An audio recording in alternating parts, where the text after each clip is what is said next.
ഇസ്ലാമിന്റെ വിരോധികൾ നിരന്തരം സമൂഹത്തിൽ പ്രചരിപ്പിച്ച് കൊണ്ടിരിക്കുന്ന അല്ലെങ്കിൽ പറഞ്ഞുകൊണ്ടിരിക്കുന്ന വെറുപ്പിന്റെ ചില പ്രയോഗങ്ങൾ ഇന്നും നമുക്ക് കേൾക്കാൻ കഴിയും. ആ വെറുപ്പിന്റെ പ്രയോഗങ്ങൾ പറയുന്നവര് അവരും ഖുർആനിനെ സംബന്ധിച്ച് പഠിച്ചവരല്ല, ഖുർആൻ മനസ്സിലാക്കിയവരല്ല, അറബി പോലും അറിയുന്നവരല്ല. ഖുർആനിന്റെ ശൈലി എന്താണെന്ന് അവർക്കറിയില്ല. ഖുർആനിലെ ചില പദങ്ങള് അതിൻ്റെ സന്ദർഭങ്ങളിൽ നിന്ന് അടർത്തിയെടുത്ത് സമൂഹത്തിൻ്റെ ഇടയിൽ വെറുപ്പുണ്ടാക്കാൻ വേണ്ടി പ്രചരിപ്പിക്കുന്ന, തെറ്റിദ്ധാരണകൾ ഉണ്ടാക്കാൻ വേണ്ടി പ്രചരിപ്പിക്കുന്ന ചില വാക്കുകളാണ്. നമ്മളെല്ലാം ഓർക്കുന്നുണ്ടാകും, കാശ്മീരിൽ കുറച്ച് തീവ്രവാദികൾ അവിടുത്തെ ടൂറിസ്റ്റുകളെ കൊല ചെയ്തു, ആക്രമിച്ചു, കൊന്നുകളഞ്ഞു. ഇന്ത്യയിലെ എല്ലാ മനുഷ്യരും ഖേദം പ്രകടിപ്പിച്ച, ദുഃഖം പ്രകടിപ്പിച്ച ഒരു കാര്യമായിരുന്നത്. ആ കൂട്ടത്തില് ആ തീവ്രവാദികൾ പറഞ്ഞു പോലും ആരൊക്കെ കൊണ്ട് കലിമ ചൊല്ലാൻ വേണ്ടി ആവശ്യപ്പെട്ടു എന്ന്. തൊട്ടടുത്ത ദിവസം മുതൽ നമ്മൾ ചാനലുകളെല്ലാം കേട്ടുകൊണ്ടിരുന്ന വാക്കുകളാണ് കലിമ എന്ന് പറഞ്ഞാൽ മനുഷ്യനെ കൊല്ലാനുള്ള വാക്കുകളാണ് എന്ന് സമൂഹത്തിന്റെ ഇടയിൽ ഇങ്ങനെ പ്രചരിപ്പിക്കുകയാണ്. എന്താണ് കലിമ നമുക്കറിയാമല്ലോ. റസൂലുള്ളാഹി സ്വല്ലല്ലാഹു അലൈഹി വസല്ലമ പറയുന്നുണ്ട്, ഞാനും എൻ്റെ മുമ്പുള്ള പ്രവാചകന്മാരും പറഞ്ഞ വാക്കുകളിൽ ഏറ്റവും പ്രധാനപ്പെട്ട വാക്ക് ലാ ഇലാഹ ഇല്ലല്ലാഹ് എന്നാണ്. അൽ ഈമാൻ ബിദുൻ വസബൂന ശുഅബ, ഈമാൻ 70-ൽ പരം ശാഖകളുണ്ട് എന്ന് റസൂൽ പറഞ്ഞിട്ട് ഏറ്റവും ഉത്തമമായ ശാഖ ലാ ഇലാഹ ഇല്ലല്ലാഹ് എന്നുള്ള കലിമയാണെന്ന് റസൂൽ പറഞ്ഞു. ആ കലിമ ഒരാളെയും കൊല്ലാൻ വേണ്ടിയല്ല എന്ന് പറയുന്നവർക്കും അറിയാം, എല്ലാവർക്കും അറിയാം. വിശ്വാസികളെ സംബന്ധിച്ചിടത്തോളം, മുസ്ലിങ്ങളെ സംബന്ധിച്ചിടത്തോളം എപ്പോഴും അത് പറഞ്ഞുകൊണ്ടിരിക്കുന്ന വാക്കാണ്. നമ്മുടെ വുദൂ ചെയ്ത് ഉള്ള പ്രാർത്ഥനയിൽ അത് പറയുന്നുണ്ട്, അത്തഹിയാത്തിൽ അത് പറയുന്നുണ്ട്, ബാങ്കിൽ അത് പറയുന്നുണ്ട്, ഇഖാമത്തിൽ അത് പറയുന്നുണ്ട്, ഖുതുബയിൽ അത് പറയുന്നുണ്ട് എന്ന് വേണ്ട. മങ്കാന ആഖിറു കലാമിഹി ലാ ഇലാഹ ഇല്ലല്ലാഹ് ദഖലൽ ജന്ന എന്നാണ് റസൂൽ പറഞ്ഞത്. അവസാനത്തെ വാക്ക് ലാ ഇലാഹ ഇല്ലല്ലാഹ് ആണെങ്കിൽ അവൻ സ്വർഗത്തിലാണ്. അഫ്ളു ദിക്റാണത്. അത് എല്ലാവർക്കും അറിയാവുന്ന കാര്യമാണ്. പക്ഷേ തെറ്റിദ്ധരിപ്പിക്കുക, വെറുപ്പിന്റെ വാക്കുകൾ ഉണ്ടാക്കുക. അതുപോലെ മറ്റൊരു വാക്കാണ് ജിഹാദ്. ജിഹാദികൾ എന്നാണ് ഫാസിസ്റ്റുകൾ മുസ്ലിങ്ങളെ വിളിച്ചു വരുന്നത്. അത് ഓരോ സ്ഥലത്തും വേണ്ടെടുത്ത് ഫിറ്റ് ചെയ്തുകൊണ്ട് പറയുകയാണ്, ചേർത്തി പറയുകയാണ്. ഏതോ 1-2 ആൾക്കാർ ഏതോ മതത്തിലുള്ള ആൾക്കാരെ പ്രേമിച്ച് വിവാഹം ചെയ്തപ്പോൾ അതിന് പേരിട്ട് കൊടുത്തു ലവ് ജിഹാദി എന്ന്. അന്വേഷണ ഉദ്യോഗസ്ഥന്മാർ വരെ പറഞ്ഞു അങ്ങനെ ഒരു സംഭവം ഇല്ല കേരളത്തിൽ. എന്നിട്ടും അതിങ്ങനെ പറഞ്ഞുകൊണ്ടിരിക്കുകയാണ്. നിങ്ങൾ നോക്ക്. ഇനി അതുപോലെ തന്നെ മയക്കുമരുന്ന് ആരൊക്കെ ഏതൊക്കെയോ മുസ്ലിം പേരുള്ള ആൾക്കാരിൽ നിന്ന് പിടിച്ചപ്പോ അതിന് നാർക്കോട്ടിക് ജിഹാദി എന്ന് പേരിട്ട് കൊടുത്തു. ആരിൽ നിന്നൊക്കെയോ കുഴൽപ്പണം പിടിച്ചപ്പോൾ അതിന് സ്മഗ്ലിംഗ് ജിഹാദി എന്നൊക്കെ പേരിട്ട് വിളിച്ചു. ഇങ്ങനെ പരിശുദ്ധ ഖുർആനിലെ 47ഓളം സ്ഥലങ്ങളിൽ ജിഹാദി എന്നുള്ള പദങ്ങൾ, 41-ലധികം സ്ഥലങ്ങളിൽ ജിഹാദി എന്നുള്ള പദങ്ങൾ പറയുന്നുണ്ട്. ഇത് ഇങ്ങനെയുള്ള ജിഹാദികളൊന്നുമല്ല. നമുക്കറിയാം, പ്രേമിച്ച് വിവാഹം ചെയ്യുന്നതിനെ, ലവ് മാരേജിനെ ഇസ്ലാം ഒരിക്കലും അംഗീകരിക്കാത്ത ഒരു മതമാണ് ഇസ്ലാം. ഒരിക്കലും അതിനെ അംഗീകരിക്കുന്നില്ല. വിവാഹത്തിന്റെ മുമ്പുള്ള പ്രേമം അതിശക്തമായി എതിർക്കുന്ന ഒരു മതമാണ് ഇസ്ലാം. ആ ഇസ്ലാമിനെ സംബന്ധിച്ചാണ് ലൗഹി ജിഹാദി എന്നുള്ള പേരിട്ട് വിളിക്കുന്നത്. നിങ്ങൾ നോക്കി, എന്താണ് ജിഹാദ്? അല്ലാഹു തആല പറയുന്നത് വജാഹിദുഹും ബിഹി ജിഹാദൻ കബീറ. നിങ്ങൾ ഖുർആൻ കൊണ്ട് ജിഹാദ് നടക്കണം. വലിയ ജിഹാദ് ഖുർആൻ കൊണ്ടാണ്.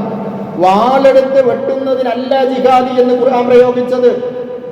ആരെയും കൊല്ലാൻ വേണ്ടി അല്ല ജിഹാദി എന്ന് അല്ലാഹു തആല പ്രയോഗിച്ചത്. മാതാപിതാക്കളെ ഖിദ്മത്തെടുത്ത് സ്വർഗം വാങ്ങുന്നതിനെ പറ്റിയിട്ട് അല്ലാഹു തആല പറഞ്ഞത്, അല്ലാഹുവിന്റെ റസൂൽ പറഞ്ഞത് ജിഹാദ് എന്നാണ്.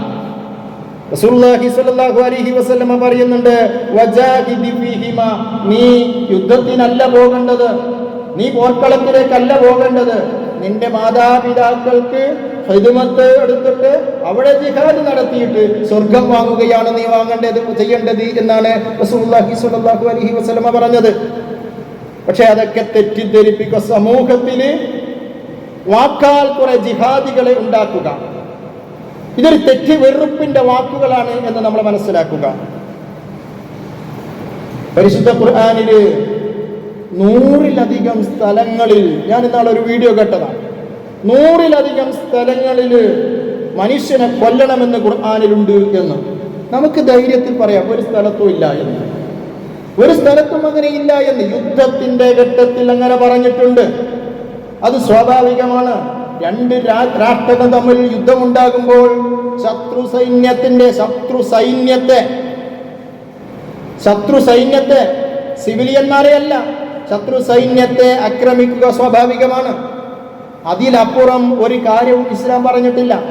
അതേ സ്ഥാനത്ത് യുദ്ധ ഘട്ടങ്ങളിൽ പറഞ്ഞ കാര്യങ്ങള് സാധാരണ ജീവിതത്തിലേക്ക് അപ്ലൈ ചെയ്യുക, എന്നിട്ട് വെറുപ്പുണ്ടാക്കുക. അതുപോലെ നിങ്ങൾ നോക്ക്, ഹലാൽ ഭക്ഷണം, ഹലാൽ എന്നുള്ള പ്രയോഗം ആഗോള തീവ്രവാദത്തിന്റെ അടയാളങ്ങളാണ് ഹലാൽ എന്ന് പറയുന്നു, എന്നിട്ട് വെറുപ്പുണ്ടാക്കുകയാണ്. എന്താണ് ഹലാല്? അല്ലാഹു തആല പറയുന്നുണ്ട്, യാ അയ്യുഹല്ലദീന ആമനൂ, വിശ്വാസികളെ വിളിച്ചുകൊണ്ടാണ്, വിശ്വാസികൾക്കുള്ള ഒരു നിർദ്ദേശമാണത്. കുലൂ മിമ്മാ ഫിൽ അർദി ഹലാലൻ ത്വയ്യിബ, നിങ്ങൾ ഭൂമിയിൽ നിന്ന് ഹലാല് മാത്രം ഭക്ഷിക്കണം, നല്ലത് മാത്രമേ നിങ്ങൾ ഭക്ഷിക്കാവൂ എന്ന് പറഞ്ഞാല് മാംസമാണ് ഭക്ഷിക്കുന്നതെങ്കിൽ അത് അറുത്തതായിരിക്കണം, ചത്തത് നിങ്ങൾ കഴിക്കരുത്. അതുപോലെ തന്നെ കൊന്നത് കഴിക്കരുത്. അള്ളാഹുവിന്റെ നാമത്തിൽ അറുത്തത് മാത്രമേ നിങ്ങൾ കഴിക്കാവൂ, അതാണ് പറഞ്ഞത്. അതുപോലെ മറ്റ് ധാന്യാഹാരങ്ങളാണെങ്കിൽ, മറ്റേതെങ്കിലും ഒരു ആഹാരങ്ങളാണെങ്കിൽ നിങ്ങളെ അനുവദനീയമായത് മാത്രമേ കഴിക്കാവൂ, ആരാന്റെ പിടിച്ച് മറിച്ച് കൊണ്ടുവന്ന് തിന്നരുത്. ത്വയ്യിബ, നല്ലത് നിങ്ങൾ കഴിക്കാൻ പാടുള്ളൂ. ഇതാണ്, ഇത്രേ ഉള്ളൂ ആ വാക്കിന്റെ അർത്ഥം. പക്ഷേ ഹലാൽ എന്നുള്ള പദം ആ അവസരത്തിൽ നിന്ന് അടർത്തിയെടുത്തുകൊണ്ട് അത് ആഗോള തീവ്രവാദത്തിന്റെ അടയാളങ്ങളാണ്, വാക്കുകളാണ് എന്ന് സമൂഹത്തിന്റെ മുന്നിൽ പറഞ്ഞ് പ്രചരിപ്പിച്ച് വെറുപ്പുകൾ ഉണ്ടാക്കുക. ഹിജാബ് ഇപ്പൊ ഏറ്റവും ലേറ്റസ്റ്റ് ആയി നിൽക്കുന്ന ഒരു വിഷയമാണത്. ഹിജാബ് ധരിച്ച ഒരു പെൺകുട്ടിയെ കാണുമ്പോ സഭാവസ്ത്രം ധരിച്ച സ്ത്രീയാണ് പറയുന്നത് മറ്റുള്ള കുട്ടികൾക്കെല്ലാം ഭയപ്പാടാണ് എന്ന്. വിവരമില്ലാത്തവരല്ല പറയുന്നത്, അറിയാത്തവരല്ല പറയുന്നത്, വ്യക്തമായി അറിയാവുന്നവർ തന്നെയാണ് പറയുന്നത്. എന്താണ് ഹിജാബ്? റസൂലുള്ളാഹി പരിശുദ്ധ ഖുർആൻ പറയുന്നുണ്ട്, യാ അയ്യുഹല്ലദീന ആമനൂ ഖുൽ ലിഅസ്വാജിക വബനാതിക വനിസാഇൽ മുഅ്മിനീൻ യുദ്നീന അലൈഹിന്ന മിൻ ജലാബിഹിന്ന. ഓ നബിയേ, നിങ്ങൾ നിങ്ങളെ ഭാര്യമാരോട് പറയണം, നിങ്ങളെ പെൺകുട്ടികളോട് പറയണം, വനിസാഇൽ മുഅ്മിനീൻ, വിശ്വാസിനികളായ സ്ത്രീകളോടും പറയണം, യുദ്നീന അലൈഹിന്ന മിൻ ജലാബിഹിന്ന, നിങ്ങളെ മൂടുപടങ്ങളൊന്ന് താഴ്ത്തിയിടാൻ, നിങ്ങൾ ധരിച്ച വസ്ത്രമൊന്ന് നിങ്ങൾ മാർവിടത്തിലേക്കൊന്ന് താഴ്ത്തിയിടാൻ. എന്തിനാണത് പറഞ്ഞത്? ആരെയും ഭയപ്പെടുത്താൻ വേണ്ടിയല്ല, അല്ലെങ്കിൽ അതിൻ്റെ ഉള്ളിൽ ആയുധം വെച്ച് കൊണ്ടുവരാൻ വേണ്ടിയല്ല, അല്ലെങ്കിൽ എക്സാം ഹാളിൽ കോപ്പി അടിക്കാൻ വേണ്ടിയല്ല, മറിച്ച് അത് അവരെ തിരിച്ചറിയാൻ വേണ്ടിയാണ്, അവരുടെ ഒരു സുരക്ഷിതത്വത്തിന് വേണ്ടിയാണ്. അവര് പീഡിപ്പിക്കപ്പെടാൻ വേണ്ടിയാണ്, പീഡിപ്പിക്കപ്പെടാതിരിക്കാൻ വേണ്ടിയാണ്. ഇതാണ് അല്ലാഹു തആല വിഷയത്തിൽ പറഞ്ഞത്.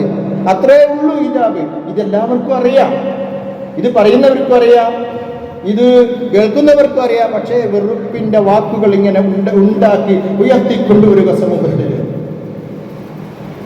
നിങ്ങൾ നോക്കി, തുഫൈൽ ബിൻ അംർ നബി സല്ലല്ലാഹു അലൈഹി വസല്ലമയുടെ അടുക്കൽ നിന്ന് ഇസ്ലാം പഠിക്കുന്നുണ്ട്, എന്നിട്ട് തന്റെ നാട്ടിലേക്ക് തിരിച്ചു പോകുന്നുണ്ട്, എന്നിട്ട് തന്റെ പിതാവിനോട് താൻ പഠിച്ച കാര്യം, മനസ്സിലാക്കിയ കാര്യം പറഞ്ഞു കൊടുക്കുന്നുണ്ട്, എന്നിട്ട് തന്റെ ഭാര്യയോട് വിഷയങ്ങൾ പറയുന്നുണ്ട്, തൻ്റെ മാതാവിനോട് വിഷയങ്ങൾ പറയുന്നുണ്ട്, തൻ്റെ കുടുംബത്തോട് പറയുന്നുണ്ട്, തൻ്റെ നാട്ടിലിറങ്ങിയിട്ട് ഇതാണ് മുഹമ്മദ് നബി പറയുന്നത് എന്ന് പറയുന്നുണ്ട്.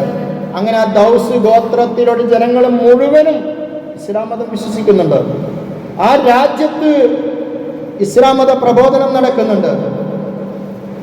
തുഫൈൽ ബിൻ അംർ മക്കയിലേക്ക് കടന്നു വരുമ്പോൾ അവർ ഭയപ്പെട്ടൊരു കാര്യം ഇത് തന്നെയായിരുന്നു.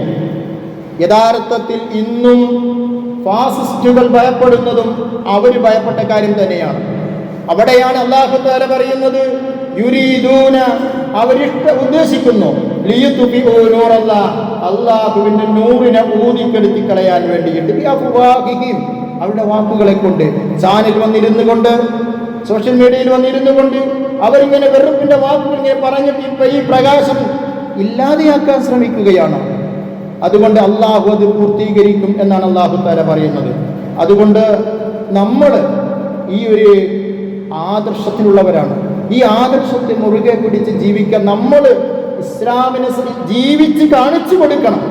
എന്താണ് ഇസ്ലാം എന്ന് വെറുപ്പിന്റെ വാക്കുകൾ പറഞ്ഞ് പ്രചരിപ്പിക്കുമ്പോൾ ആ വെറുപ്പിന്റെ വാക്കുകൾ കൂടി നിങ്ങൾ കേൾക്കുന്നതല്ല ഇസ്ലാം എന്ന് നമ്മൾ ജീവിച്ച് കാണിച്ച് നമ്മളിൽ നിന്ന് മറ്റുള്ളവർ പഠിക്കാനുള്ള ഒരു അവസരവും ഒരു സാഹചര്യവും ഉണ്ടാക്കിയെടുക്കേണ്ട ഒരു ദൗത്യവും കൂടി ഈ ഒരു സമയത്ത് നമുക്കുണ്ട് എന്ന് സൂചിപ്പിക്കാൻ വേണ്ടിയാണ് ഞാൻ ഇത്രയും പറഞ്ഞത്.